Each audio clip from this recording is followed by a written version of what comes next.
aussi parent d'une jeune fille handicapée, trisomique de 15 ans, qui va à son collège du quartier, dans une ULIS, comme nous disons maintenant, unité locale d'inclusion scolaire, donc petit dispositif collectif spécialisé au sein d'un collège ordinaire. Je vous fais rapidement l'histoire de SAIS. Nous existons depuis 11 ans sur le département. Collectif d'associations, je vous ai mis la plaquette, avec tous les types d'associations représentées, ce qui est notre force. Donc partenaire unique de l'Éducation nationale, partenaire aussi un peu du ministère de l'Éducation nationale, des collectivités locales et du Conseil général qui nous a toujours soutenus dans notre association. Collectif, ça c'est une grande force parce que c'est un combat transversal du handicap à l'école. Donc quel que soit le handicap, quelles que soient les associations, nous fédérons vraiment cette problématique de la scolarisation. Pourquoi nous existons? Parce que nous représentons les familles au sein des différentes instances. Vous avez la plaquette, donc je ne vous raconte pas tout, mais l'important c'est de penser donc représentation des familles dans les instances. Donc je siège en tant que représentante des enfants dans la commission enfants de la maison départementale du handicap au sein de la commission départementale de l'autonomie. Je vous le fais un peu succinct, mais nous parlons qu'en sigle en France, donc je suis membre de la CDA au sein de la MDPH, voilà, ça c'est... Donc je représente les familles, sous-titre, je représente les familles en tant qu'association de familles, dans cette instance que le législateur a créée, qui est la CDA, la Commission des droits de l'autonomie, qui valide les décisions que les équipes pluridisciplinaires de la Maison du handicap proposent. Donc, je siège à côté du Conseil général, des collectivités locales, des CAF, donc caisses d'allocation familiale, CPN, tout ce que le législateur a prévu comme représentant pour valider les décisions. La MDPH, je pense que Marie-Cécile, tu en parleras, j'en parle pas tout. Hein. Tu peux en parler. Alors, donc, je n'ai pas le monopole de la MDPH. Donc, sous tutelle donc, du Conseil général, grosse machine à gaz prévue par le législateur, mais dans le 92, on a la chance que le Conseil général a pris le problème à bras-le-corps. On a presque 150 équivalents temps plein qui gèrent tous les dossiers, 170, de la naissance à la mort de la personne handicapée, guichet unique, qui traite presque 6000 dossiers de demandes par mois. Je ne sais pas si vous réalisez, 6000 demandes. Ça va de tout, de la carte de stationnement, la carte d'invalidité, les allocations pour enfants ou pour adultes, les décisions d'orientation, les décisions d'insertion professionnelle, les reconnaissances de travailleurs handicapés, j'en ai dit aussi. Donc grosse machine qui commence à mieux tourner, avec des débuts difficiles, à mieux tourner. Nous sommes quand même un des départements qui travaille le mieux. Je tiens à le souligner parce qu'il y a eu vraiment un gros investissement. Bon, évidemment, il y a encore des couacs, toujours, et tant qu'il y en aura, on sera là, nous, associations, justement, pour aider à gérer ces dysfonctionnements. D'autres missions de SAIS sur le terrain, dans les écoles, je fais, dirons-nous, de la médiation entre les familles et l'école.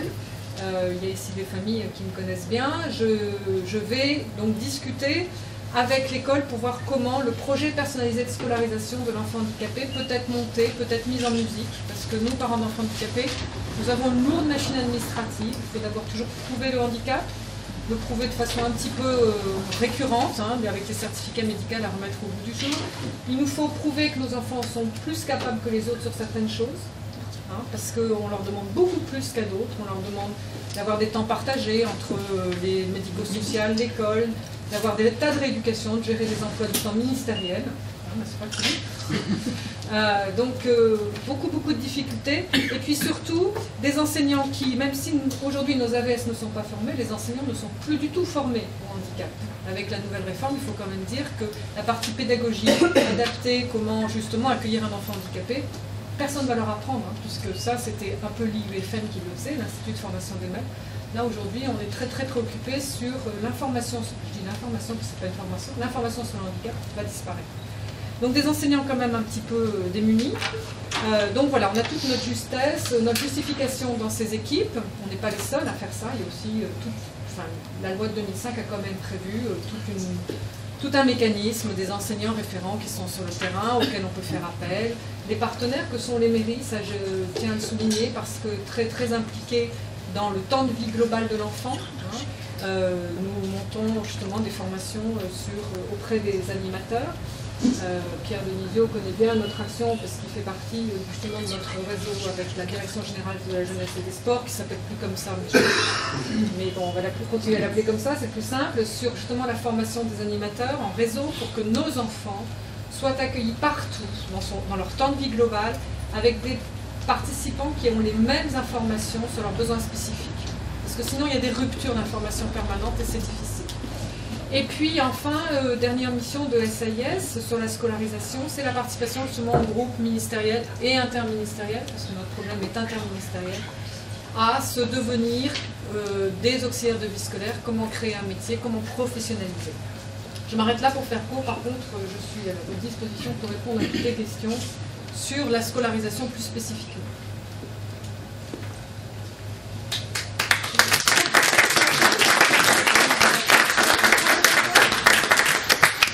Oui, j'ai oublié de vous dire que donc au niveau des associations, je préside aussi l'association Grandir à l'école, donc plus spécifiquement sur la trisomie, même combat, même mission, un peu plus spécifique dans la pédagogie spécialisée, parce que l'enfant handicapé pose un vrai problème à l'éducation nationale, puisque justement il est très vite en décalage d'apprentissage. Donc beaucoup d'informations sur la pédagogie spécialisée à mettre en place. Beaucoup aussi d'informations sur pourquoi se battre pour que nos enfants handicapés, notamment mentaux, aillent à l'école de la République. C'est parce qu'ils arrivent à se construire avec les autres et donc vont pouvoir être des adultes autonomes dans leur choix de vie. Et c'est vraiment le but de notre je veux dire, combat. C'est s'ils veulent après aller en milieu spécialisé protégé, on leur a donné les clés pour pouvoir choisir. Et c'est ça notre but. On ne veut pas normaliser le handicap, mais d'abord normaliser leur rythme de vie. Donc aller avec leurs frères et sœurs à l'école du quartier, on s'est battu pour que la loi de l'école du quartier soit inscrite dans la loi de 2005. Pour nous, c'est capital. Et puis aussi, les faire grandir avec les autres. Je pense que les autres apprennent autant qu'eux peuvent apprendre des autres. Pour faire une société quand même où le handicap va circuler après librement dans la cité. Donc je pense que le handicap mental a toute sa place à l'école ordinaire, avec des grosses adaptations certes, avec peut-être, quand l'enfant grandit en âge, des dispositifs collectifs qui sont vraiment, quand ils sont bien gérés, bien mis en place, très performants, les fameuses ULIS ou CLIS en école maternelle. Donc petit dispositif, spécialisé, une dizaine d'enfants, un prof spécialisé au sein d'une école normale. Donc ils bénéficient de toute leur construction identitaire avec les autres, mais un apprentissage à leur niveau. Et puis maintenant, le gros chantier, ça ne va pas être l'insertion scolaire, mais ça va être leur insertion professionnelle, hein, n'est-ce pas Philippe? Donc s'ils vont à l'école, c'est pour apprendre un métier. Et là, à partir de 16 ans, se pose vraiment une grosse difficulté. Et là, sur notre département, nous sommes très en retard sur les dispositifs scolaires après collège. Donc là, c'est notre enjeu des années à venir, c'est quid de l'après-collège.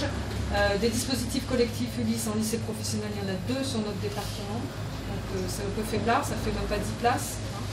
Donc, alors qu'on a des cohortes de sortants, puisque avec la loi 2005, il y a quand même une montée en puissance des effectifs. Comment faire le passage avec justement le monde professionnel, comment former nos enfants pour qu'ils aient une vraie compétence à mettre à disposition des entreprises et qu'ils ne soient plus des prétextes ou des taux de handicap à respecter pour ne pas payer des taxes. Je pense qu'ils ont des vraies compétences possibles, autres, différentes, mais c'est vraiment notre chantier à venir, c'est que faire après le collège. Voilà.